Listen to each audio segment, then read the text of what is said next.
Ron Harris here, MD Online Editor, with another live video. This time I want to go to the live chat and ask you guys to weigh in on something I'm curious about. A lot of you guys, bodybuilders, fans, you really want to know the exact drug cycles of the champions or people that you aspire to look like, typically. So my question is, how does that help you? Is it going to give you something to model after where you can just copy that cycle? Is that the expectation? Is that the idea behind it? That you can run the same exact drugs in the same exact doses and timing as someone and achieve the same physique as them? Because as we know, I'm going to turn this light up. As we know, that's ludicrous. There are so many factors involved with genetics, training, diet, so many factors that wouldn't give you the result you're after. We're all different. We all respond differently to different drugs, different foods, different types of exercise, different exercises, rep ranges. We're all different from each other, guys. Because I know, the late Boston Lloyd, God rest his soul, one of the things that his fans appreciated the most, and they expressed this after he passed, was that he was so honest and transparent and told you exactly what he was taking. That's great that he was so honest and he wasn't avoiding the issue and, hiding the truth and this and that. But to what end? I'm sure a lot of people out there would, or did, or still do, they would copy exactly what he was doing because they see this, handsome, successful 6-foot guy with these monstrous arms and shoulders, and they want to look just like him. So if he says, I'm doing this much, I'm taking a gram of tren and a gram of deca and 2 grams of test and 20 IUs of growth and this and that, I'm damn sure a lot of people out there would duplicate the exact same cycle. They would do exactly what he said he was doing. I'm sure people did and still do with that expectation. But I'm here to tell you guys, copying someone else's drug cycle, the only reason I could see where it would make sense was if you really need some guidance and there's someone who to be very responsible at their gear use, then you can do that. But there's so much information out there where you can make these decisions and make up your own cycles. Plus, you need to try different compounds. Some people, I'll use tren because everyone loves talking about tren. Some people react very badly to tren, very badly. Their moods, their sleep gets disrupted. Their blood work goes to shit very, very quickly. So if you're one of those people and you're copying someone's cycle and they're using a bunch of tren, it's obviously not going to be a good idea for you. And how would you know that? You don't know until you try it for yourself. And that's what I'm getting at is if you start out with basic cycles like everybody should, very, very basic, very moderate, try adding compounds as time goes by, one at a time. See how you do on particular compounds, particular doses. Start low. You can go a little higher. See, does that give me better results or just more side effects? It's going to take a while, but eventually you will figure out the best cycles for you. Doesn't mean it's going to be the best cycle for anybody else. The guy next to you at the gym, your training partner, but eventually you will discover this way what's best for you, just like diet. If I give you my contest diet, let's say I can diet on 500-600 grams of carbs a day, let's just say, and I can keep getting leaner because maybe that's how my metabolism is and that's how my body handles carbs. If you do that and your body is a lot more carb sensitive, maybe you can't lose any fat and you'd be like, what the hell? This guy's shredded. I'm following his diet. Maybe it's just the drugs he's taking. No, it's because we're all different and even different foods. If I give you my diet and I eat fish 3 times a day out of my 5 or 6 meals, you might hate fish. So my diet's going to be worthless for you because you're not going to eat the fish. I know I'm going off on tangents, but I really opened this up because I want to hear what you guys have to say. Because I'm not going to argue and call you morons. How dare you? I really am genuinely curious as to how it can be useful. That's the point of this. So let's see. Thoughts on Will versus Chris Rock. I haven't even seen it. It is 11:30 a.m. here in Boston. I've seen a bunch of memes. I haven't even looked at it yet. I haven't watched the Academy Awards in 10, 15 years, maybe longer now. Jesus of America, not Jesus of Suburbia, the Green Day song. I tell guys this all the time. It's so true. Yeah, what works for one guy drug-wise is not necessarily going to work very well for another guy, and vice versa. You really do. Just like training styles, rep ranges, exercises, you have to try different things and figure out what your body responds best to, because it's not going to be the same as everybody else. That's why there are different cycles and people use different amounts and different combinations, because most of these people have arrived at those conclusions through trial and error. Let's see, I'll think. Were you in Dodgeball? No, which character do you think I was in Dodgeball? Ben Stiller?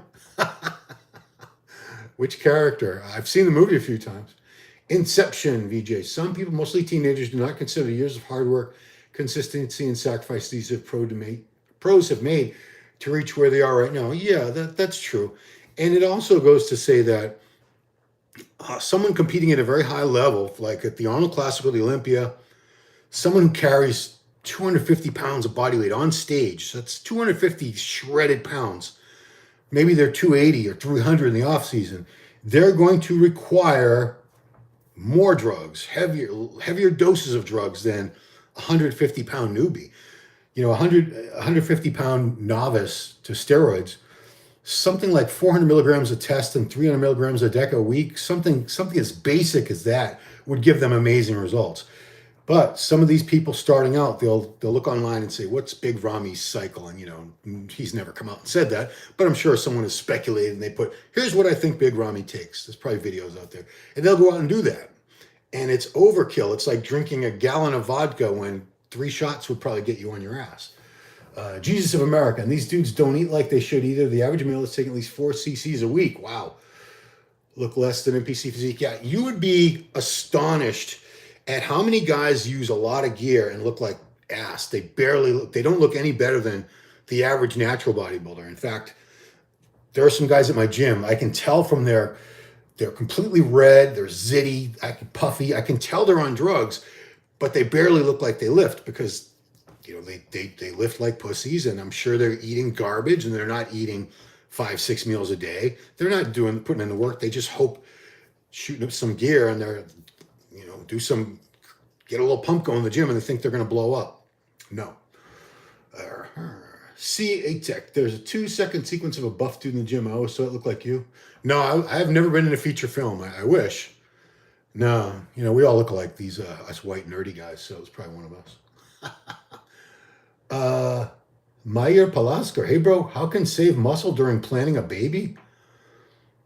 That's a very vague question. So I guess what you're asking me, Mayor, is you're off gear because you're trying to get your wife or girlfriend pregnant and you don't want to lose muscle. Well, when you're off gear, you're going to lose some of the muscle that you had when you're on gear. That's just a fact of life. If gear didn't help you maintain as much muscle mass as it does, we wouldn't use it. There'd be no use for it. Just have your baby, get your girl pregnant, your wife, whatever, and then you can go back and blast all the drugs in the world if you want to. Armin Nayare, which is best on your own preference? Test E, cypionate, susta, or propionate? Propionate, the only reason I don't like propionate is because it is a short-acting ester, and you need to inject it every other day. Some people do it every day.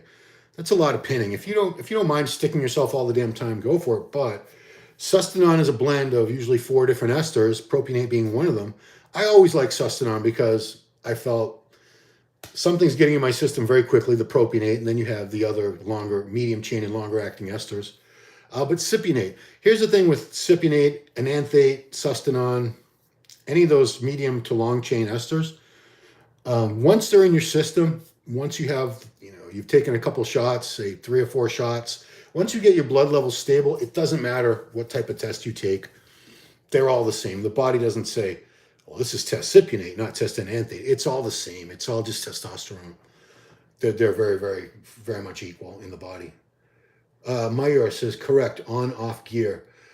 So yeah, Mayer, what you can do is rest more. If you're off gear, your recovery is not going to be as good. Rest more. Just focus on a few really good heavy sets per body part when you train them. Keep your nutrition, keep your protein high, get plenty of sleep. You're going to lose some muscle, but it shouldn't be much. It's all going to come right back when you're able to get back on your gear again. No worries. Meyer, privileged to be part of the session. Thank you, Meyer. I went to school with a kid many years ago named Mayur Gandhi. Yeah, big kid, man. Big Indian kid. Every other Indian kid in my school was Patel, but he was a Gandhi, which, you know, Gandhi is kind of a big deal. It was a Mahatma Gandhi was a, yeah. Anyway, Kaloyan Ivanov. If a guy is 25% body fat, do you consider a bulking cycle to be appropriate? No. Or eating in maintenance or in slight deficit with compounds like Masteron, T-ball, Winstrol, etc. would be preferable. So if you're at 25% body fat, that's a lot. That's a lot of body fat. You're not obese, but you're, by my standards, by bodybuilding standards, that's pretty fat. You can go on a bulking, a mass gaining cycle, but I would eat as clean as possible. Someone at 25% body fat, if you eat very clean and use the gear, throw in a little bit of cardio. It's not going to kill you either, believe me. 3-4 sessions a week at 30 minutes. You can do it after the weights or whenever you want. It doesn't matter. You don't want to be eating a bunch of shit food. You don't want to be bulking that way because you already have a lot of body fat.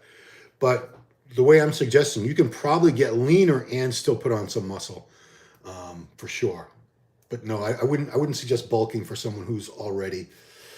I don't like the word bulking because, you know, I bulked, quotation marks, for years, and I was just getting fat and watery every winter. Every winter I'd be between 230, 240, sometimes even higher. It was a mess. I was a mess. Yeah, I'll never do that again. Colon, even if this is a recomposition. Yeah, recomposition. I agree. So you throw the gear in there and you eat cleaner. You can eat a lot of clean food, but, you know, keep an eye on the carbs. If you're getting any fatter, cut back on the carbs. Means you're eating more than you need to. That's the golden rule. It's all calories in versus calories out. It's such a simple equation, fat loss. But you do have these special circumstances when you're using drugs. A lot of times you are able to lose fat even when you're eating more calories, just because you're adding muscle and it's metabolically demanding. There's a lot of different things that go into it. Kevin Ghosh, Ron, were you a host on American Muscle in the 90s? I didn't know you were on American Muscle. No, I was behind the scenes. For the hosts of the show, we always got a named bodybuilder typically.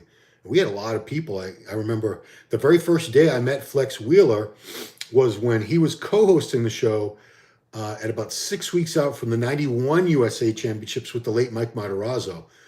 Yeah, so we used to have different hosts. A lot of times we do it on location at a gym, or we had a few people that weren't necessarily named bodybuilders. Trent Mitchell was a host for American Muscle for a long time. Before I came on board in January 91, I left in 98, but Trent was probably with us for a little while after I had started. He was a great looking guy, great speaking voice. And typically we did his either in the gym or a lot of times later on, we would go to the edit bay where we did the online edits. We put the show together. And the first thing we would shoot with the wraps against the green screen. So that would, the post would stand in front of that. We'd have a teleprompter. They'd read the lines. I used to write the scripts. I wrote all the scripts. I directed a lot of the segments. I did not put the show together. That was those were other guys. I had no patience for sitting in an edit bay for sometimes those guys would be in there for like 40 hours or more straight. Yeah, they never left. They would order food and go to the bathroom, but they were in that little edit bay, that little dark edit bay, editing the show. You know, putting the segments and the wraps and the commercial whole, all that stuff together. Yeah. So I was never a host. I was very rarely did you ever see me on the show. If it was just like I just happened to be in the background or something. But most of the time I was behind. I was either directing the shoots or I had written the scripts. But no, I was not on screen. Inception. When veins pop out in the upper chest area, is this a sign of overuse of steroids? No. No, if you have veins up here, that just means you have veins close to the skin and they're larger. A lot of people have veins, you know, it's usually you can see veins in the areas where your skin is the thinnest because, you know, everyone's got all these veins. Otherwise we wouldn't have blood traveling all over our body, right?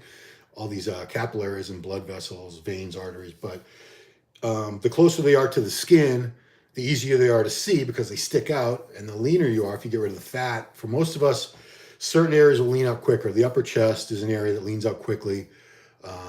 You know, certain areas, if you can get so lean that you can see veins on your lower back, and your lower abs, you're very, very lean.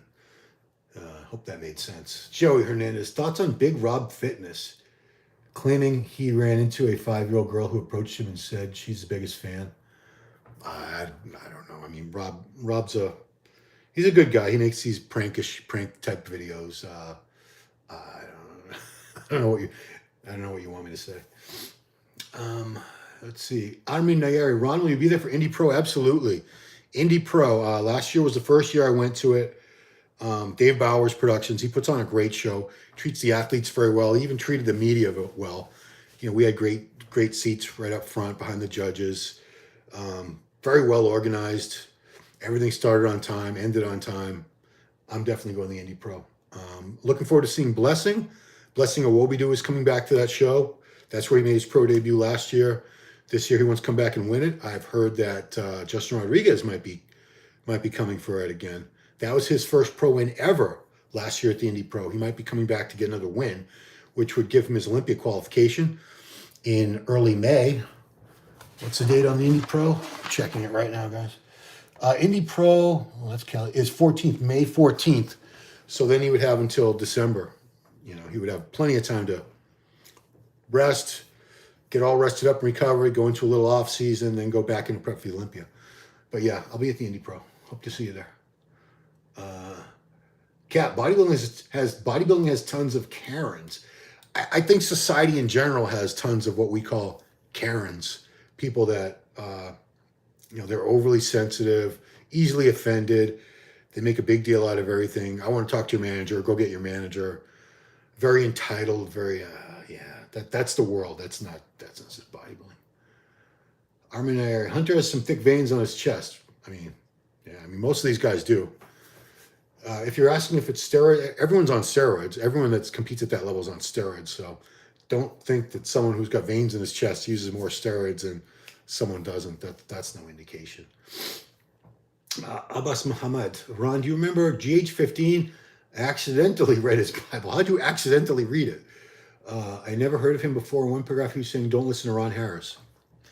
Well, Ron Harris is here. You can see me, and I'm Ron Harris. Who's GH15?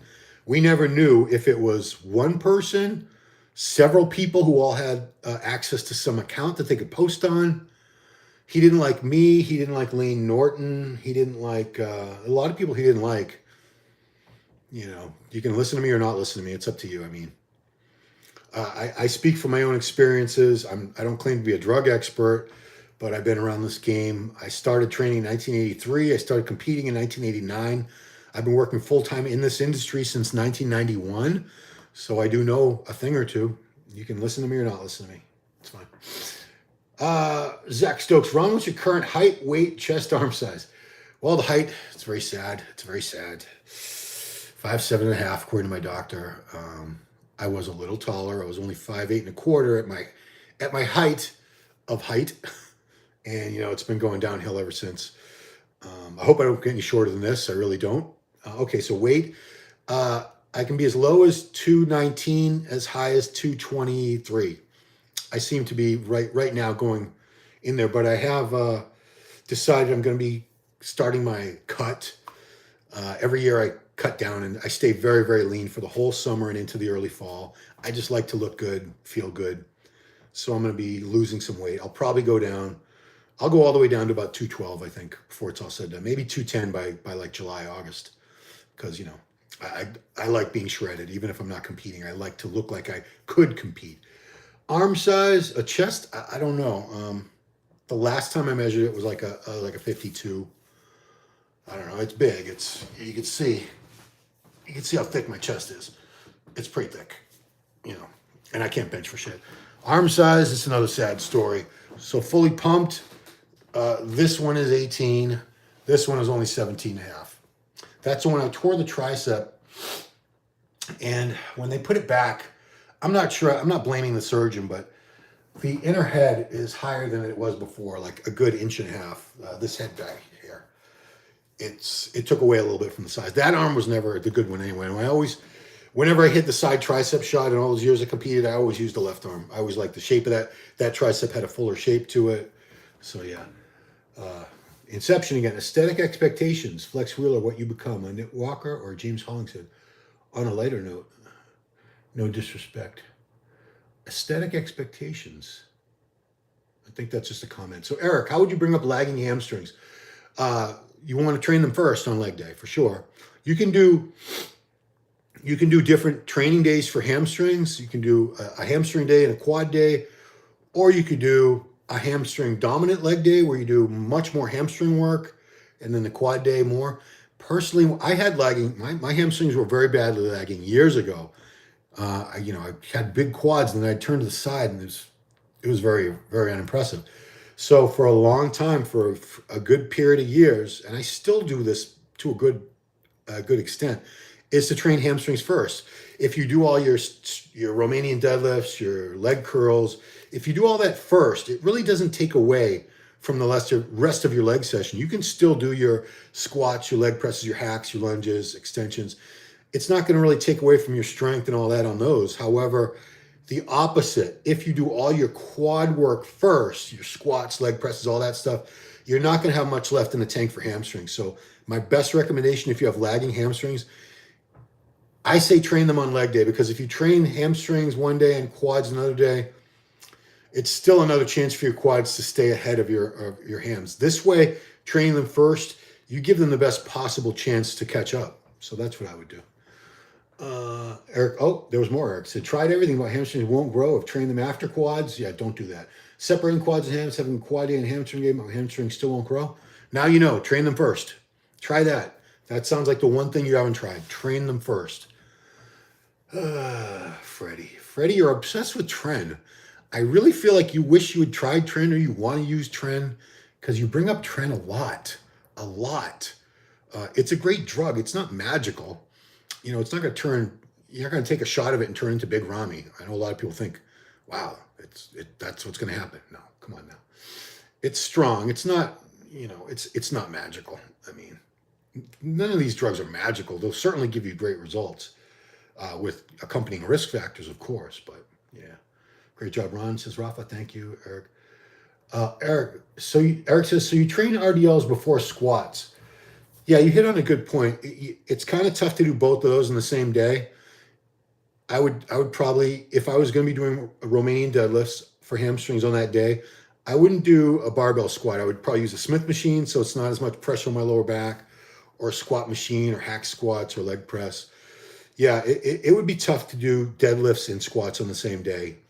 I totally agree with you on that one. So yeah, you might want to keep those apart in any way. If you've already tried the hamstring day and the quad day, and that didn't work for you, so I still think your best bet is hams first on leg day. Hit the Romanian deadlifts. I found that for me, the dumbbells, instead of a bar, there's not as much pressure on the lower back, so the lower back doesn't get as involved. So you might want to try that. Eric, oh boy, do you pre-exhaust RDLs by doing leg curls first, or you start with RDLs? I've done it both ways. Haven't really noticed a difference.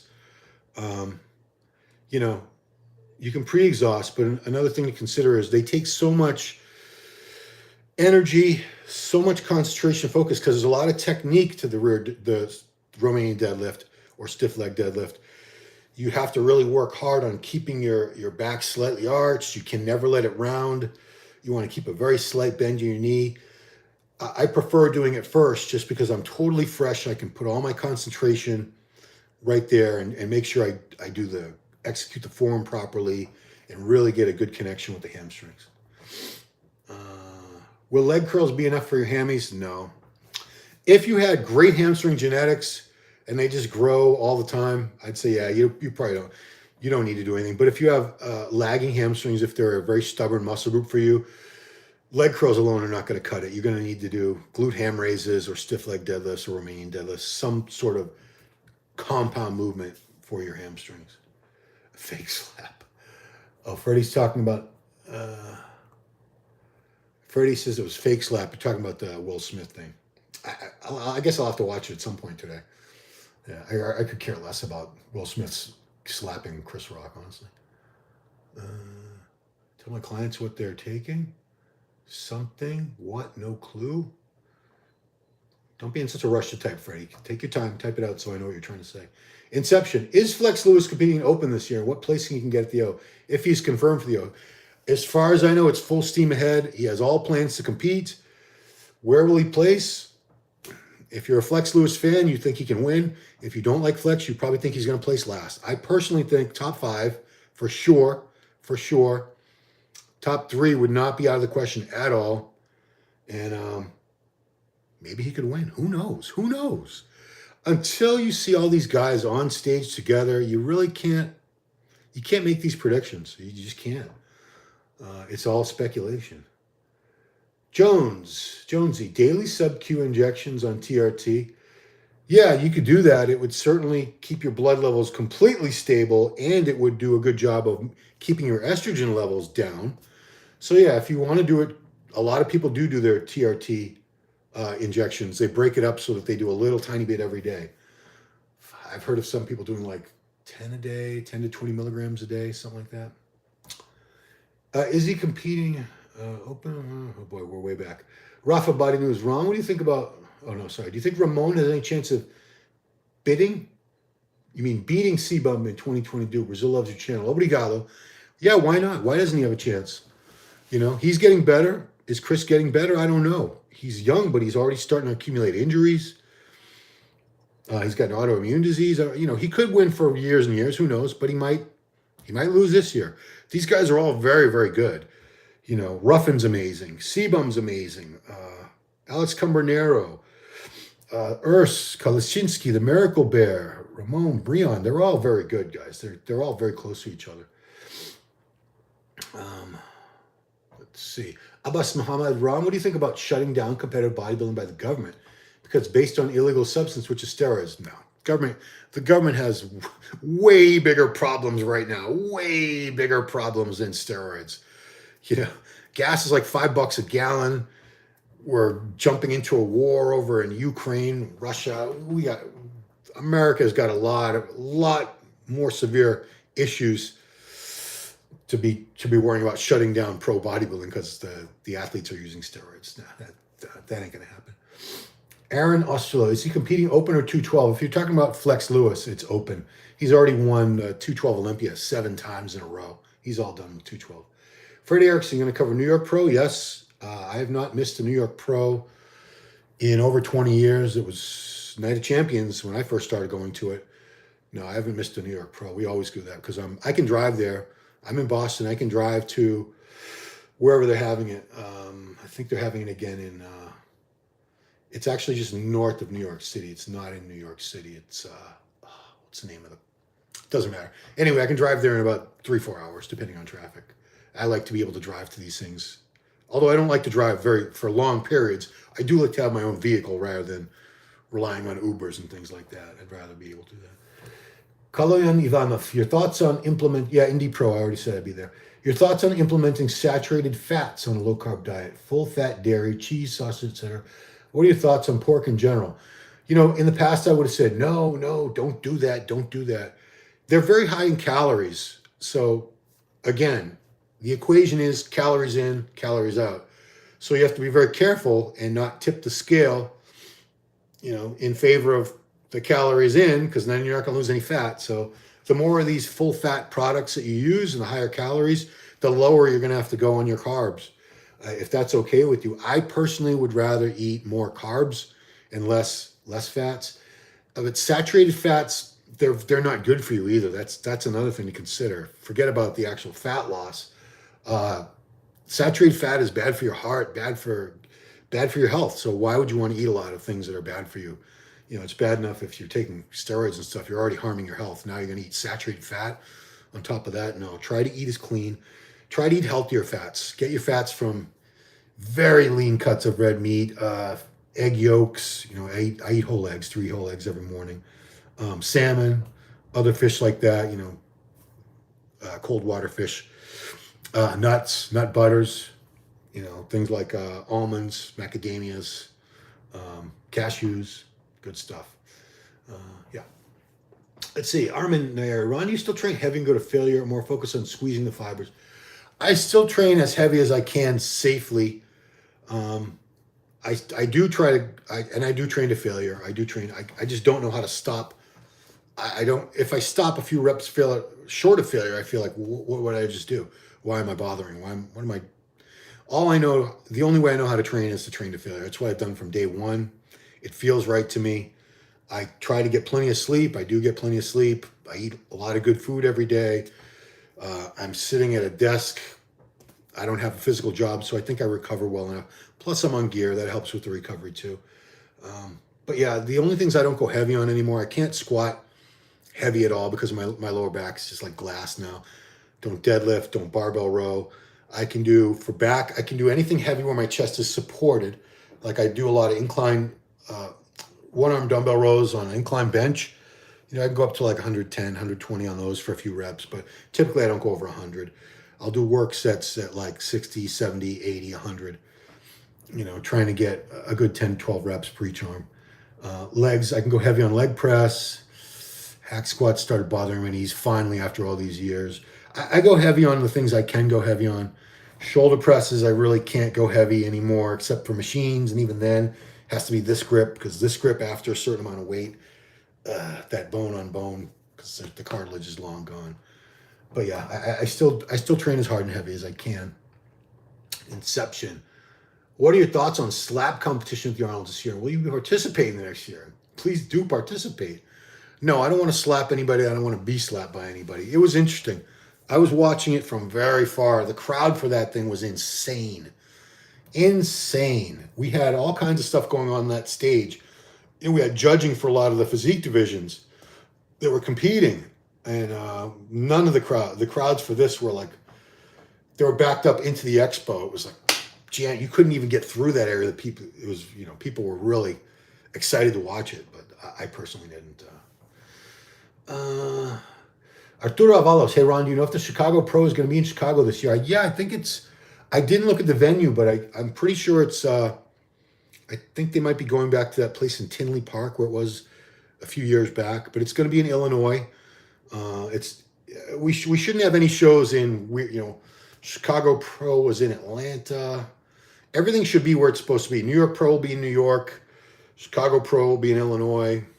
Everything's back to close to normal again. We're not quite there yet, but we're very close. Yeah, Westchester, Freddie. Westchester County, it's like the Westchester County Auditorium, or, it's like a big public place for events. I like it because there's plenty of parking. I like places where you can park because I'm bringing my own car. Yeah, it's a nice place. Freddie Erickson, gas is $5.75. People still speeding. What the F? Maybe 10 gallon will slow people down now. People are in a rush now. Everyone's in a rush. Everyone's in a hurry. People don't let you pass them on the highway. People don't let you. It's crazy. Even like four-way stop signs. When I'm walking my dog, I can tell people don't even want to wait for me and my dog to cross the street. They're like, you're making me wait like 3 seconds. Everyone's in a rush now. I don't know why. What's the rush, guys? Where are you going? Yeah, Teaneck. Okay, so the New York Pro, Freddie found out it's in Teaneck. So that's a Marriott at Glen Point. So that's a hotel. It's a big hotel, and it's got, ballrooms and everything. Plenty of parking. It's right off the highway. I can't remember which highway. Not the 95. It's not far from the 95. But yeah, I competed in the Universe there a couple times. Big venue, plenty of room. Yeah, I like the Westchester place too, but the only thing I didn't like about the Westchester place was the driving around there. There was like a lot of weird rotaries, and yeah, this place is simpler, much simpler to get to. And there's a huge mall. If you like malls and you want to go to Cheesecake Factory and all that, there's a huge mall like 5-minute drive away from this Teaneck, the Marriott. Yeah. Koloyan Ivanov, Anavar or T-ball, which one do you prefer? T-ball. The only reason I say that is because Anavar is so expensive. So T-ball is Turinabol. They call it a dry D-ball. It's very similar to Dianabol, but it does not give you as much water retention. So, Anavar is very, very pricey. If you can afford it, if it's not a big deal, money's not a big deal to you, Anavar is probably the better way to go. There's absolutely no water retention on that. They both all these orals, they're all very similar. They're just these are all testosterone derivatives, variations on a theme. That's all they are. They do have slightly different mechanisms and effects and everything, but they're all very, very similar. Johnny, can you tell me what you do for triceps so I can avoid those exercises?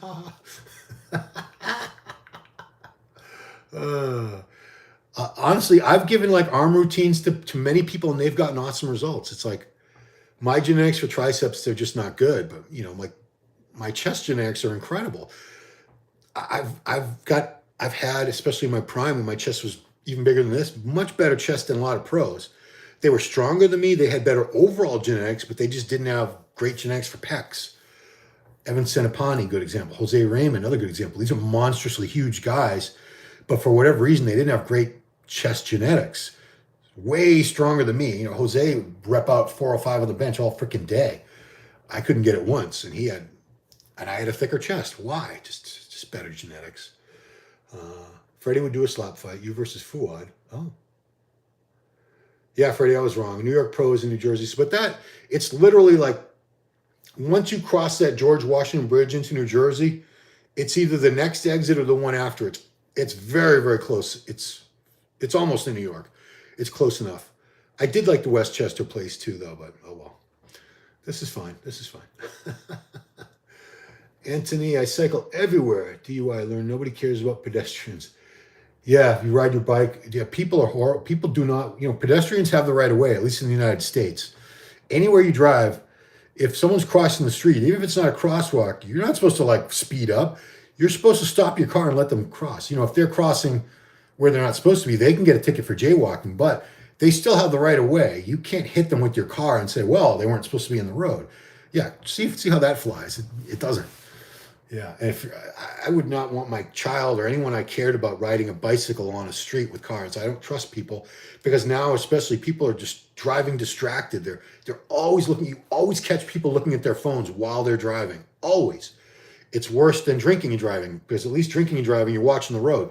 I see people, they're texting. They're looking at their phone, texting. Their eyes are on their phone, and they have one hand texting, another hand on the wheel. They're not stopped in traffic. They're driving. They'll look up for a second, see how much space they have. But if that car in front of them hit their brakes, something, splat. That's a rear ender right there. Inception. If I lived in the U.S., I would definitely participate in the slap fighting competition if they allow. You don't have to live in the U.S. to participate. I'm not sure how you get involved in it, but it was people from all over. It wasn't like a U.S. residency thing. I don't think so. Freddie Erickson, I hate the George Washington Bridge. Never go over it. You can bike over to walk. Yeah, isn't it like, I think the toll is like $10 just to go over that stupid bridge. Way worse than drinking and driving, yeah. Eating and driving is more dangerous than drinking and driving, I found, because you gotta, I don't want to downplay. I'm not joking like drinking and driving is okay to do. It's not. But eating, if you're trying to sit there I've seen people with like forks, they're eating out of like a Tupperware or something while they're driving. Yeah. You're supposed to have two hands on the wheel and both eyes on the road. Technically. You're not supposed to be. Another thing, I see people with all these, there's a lot of people in my town I see driving around with their phone to their ear. Every car that's been made in recent years has a Bluetooth. You can connect a Bluetooth, hands-free. You can take your phone calls in the car without holding a phone or taking your hands off the wheel. I don't know why these people are still holding both. Yeah, Freddie says, people wearing both earbuds and looking at phone. Oh, it's horrible. That is horrible. You're behind the wheel of, a couple thousand pounds of steel hurtling at speed. You really need to be careful and look at everyone around you and don't be hitting other cars or people or animals. No. Inception, has Blessing Awobi really improved to do better? I think he has. If you look at his progress pictures, he's better. You know what? The problem was, I think he said it we did an interview that aired on St. Patrick's Day. If you want to go back and look at it on this channel, he over dieted. It was too much. He went he was doing weight. Chad had him doing a lot of cardio, which works for Ronnie. Did 2 hours of cardio. He didn't lose muscle, but Blessing lost muscle, fullness and size doing that. He ended up looking really flat at the Indy Pro. His conditioning was okay, but when you're flat, the conditioning never looks that great anyway because the muscles they're not pushing out against the skin. So the separations aren't as deep, the striations aren't as deep, and you look like you're smoother. I think Blessing is going to be a much, much better, he'll have a much better physique on stage at this year's Indy than he did last year. $16 for GW Bridge. Freddie, I don't. A lot of these places don't even take cash anymore.